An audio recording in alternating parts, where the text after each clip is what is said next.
अताई के समझती शायरी सा कुछ खुदा के मनो ला दवा न थियो जो थियो सो थियो बेवफा न थियो प्यार दिल में रखो प्यार कमजो अथो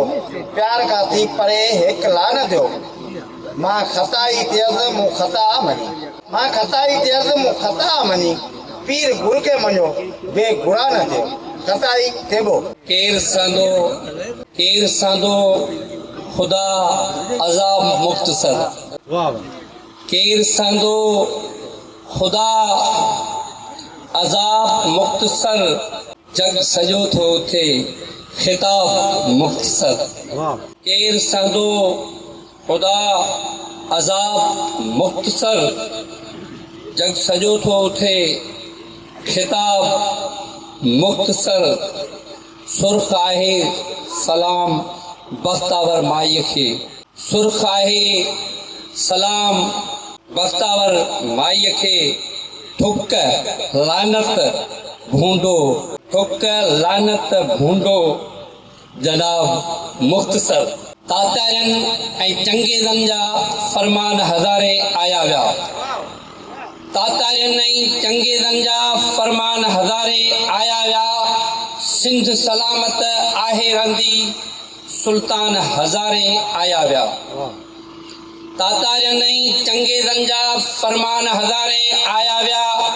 सिंध सलामत आहे रहंदी सुल्तान हज़ारे आया विया रब ख़ास मंजुस एहसास भरियो हथ जंहिं बि टंगियो ख़ाली न भरियो रब ख़ास मंजुस एहसास भरियो हथ जंहिं बि टंगियो ख़ाली न भरियो हातम जी सखा दुनिया थी मञे धनवान हज़ारे आया विया हिकु दरिया शाह सुकाई आहे ॿियो समुंड बि कुझु गिड़काई आहे हिकु दरिया शाह सुकाई आहे ॿियो समुंड बि कुझु गिड़काई आहे धरती सूर सहियो पई मुर्के बहरान हज़ारे आया विया चंद माण्हू मणिया धार पिया गणजनि जा नंगनि तां त निसार पिया गणजनि चंद माण्हू मणिया धार पिया गणजनि जा नंगनि तां त निसार पिया गणजनि सूरे ऐं सर्वेचनि धारा इंसान हज़ारे आया विया सब भाग भरिया ई भाग्या हुआ और तलब सब भाग भरिया ई भाग्या हुआ जे धरती मां सां वाग्या हुआ सब भाग भरिया ई भाग्या हुआ